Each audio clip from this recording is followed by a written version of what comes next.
Do Evangelho de Lucas, no capítulo 8, ele nos narra alguns sinais e maravilhas, prodígios que Jesus fez, né? Como é tão claro em todos os evangelhos, né? Os sinais que Jesus fez, bem como as parábolas que o nosso Senhor Jesus contou, nos ensinando sobre os aspectos do Evangelho e do Reino de Deus.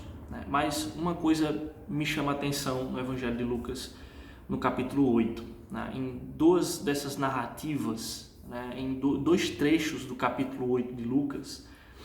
Primeiro, nos primeiros versículos, do versículo de 1 a 3, o texto diz que andava Jesus de cidade em cidade e de aldeia em aldeia, pregando e anunciando o Evangelho do Reino de Deus. E os 12 iam com ele, e também algumas mulheres que haviam sido curadas de espíritos malignos e de enfermidades. Maria, chamada Madalena, da qual saíram 7 demônios, a Joana, mulher de Cusa, procurador de Herodes, Susana e muitas outras, as quais lhe prestavam assistência com seus bens. O outro trecho aqui do capítulo 8 do Evangelho de Lucas está a partir do versículo 26, que nos conta também a libertação, a cura de um endemoniado endemoniado Gesareno, na cidade de Gesareia. E nos versículos 38 no versículo 38 em diante, diz que o homem de que tinha saído os demônios rogou-lhe que o deixasse estar com ele. Jesus, porém, o despediu, dizendo: volta para casa e conta aos teus tudo o que Deus fez por ti. Então foi ele anunciando por toda a cidade todas as coisas que Jesus lhe tinha feito. Duas coisas, irmãos, eu quero compartilhar com vocês a partir desses textos. A primeira é que as pessoas que são alcançadas pela mensagem do Senhor Jesus, aqueles que têm um encontro real e verdadeiro com o Senhor Jesus, eles são libertos das suas mazelas.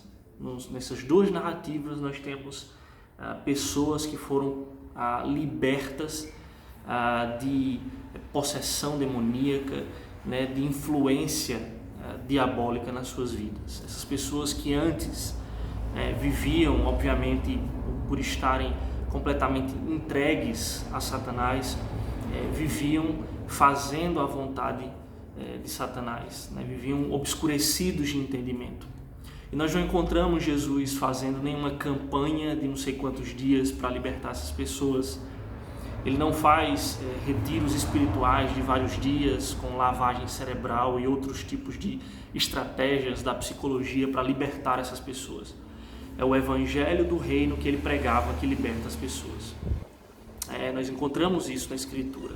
Conhecereis a verdade e a verdade vos libertará. Os homens são libertos das suas mazelas pelo poder do Espírito, por um encontro genuíno, verdadeiro com o Evangelho de Cristo.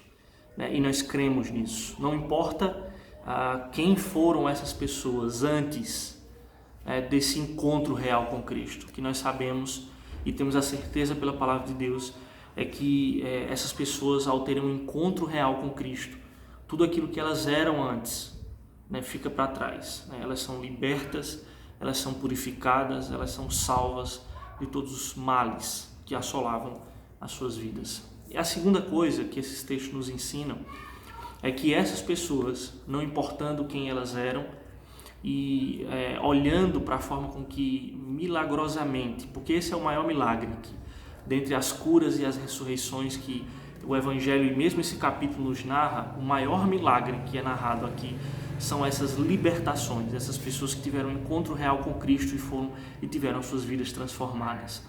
E como consequência disso, a segunda lição para nós aqui é que essas pessoas elas encontram um lugar no reino de Deus para servirem.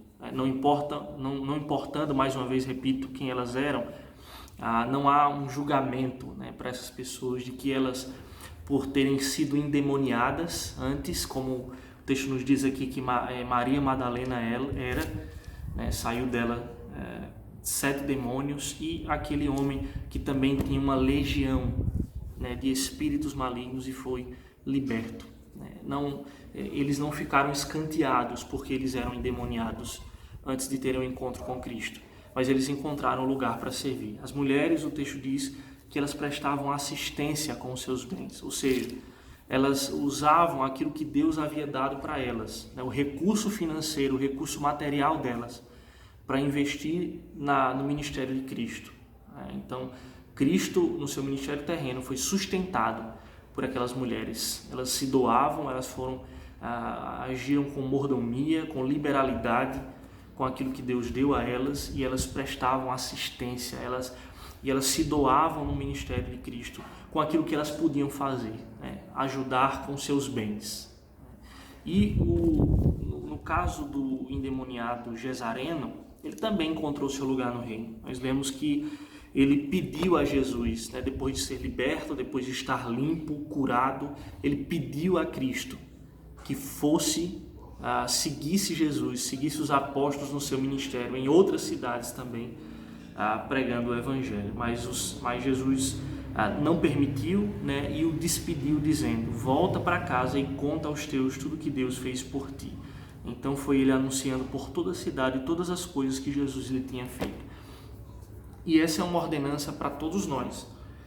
Nós somos, sim, em um momento das nossas vidas, libertos, salvos do cativeiro do pecado, da escravidão do pecado, e somos enviados no mundo para pregar o Evangelho, para testemunhar aquilo que o Senhor fez nas nossas vidas, né? Então, é isso que nós encontramos na Escritura, que nós declaramos, anunciamos. Nós somos o povo de Deus que anunciamos as maravilhas, os desígnios, os atributos de Deus, daquele que nos chamou das trevas para a luz. Então, de fato, o Senhor nos libertou de grandes trevas e nós agora andamos na luz, né? Essas duas lições que eu queria compartilhar aqui com os irmãos, né? O Senhor liberta pelo poder da palavra, não importando quem seja, né? É pelo poder que Ele liberta, e essas pessoas que são libertas, elas encontram um lugar para servir. Elas não ficam omissas diante daquilo que Deus fez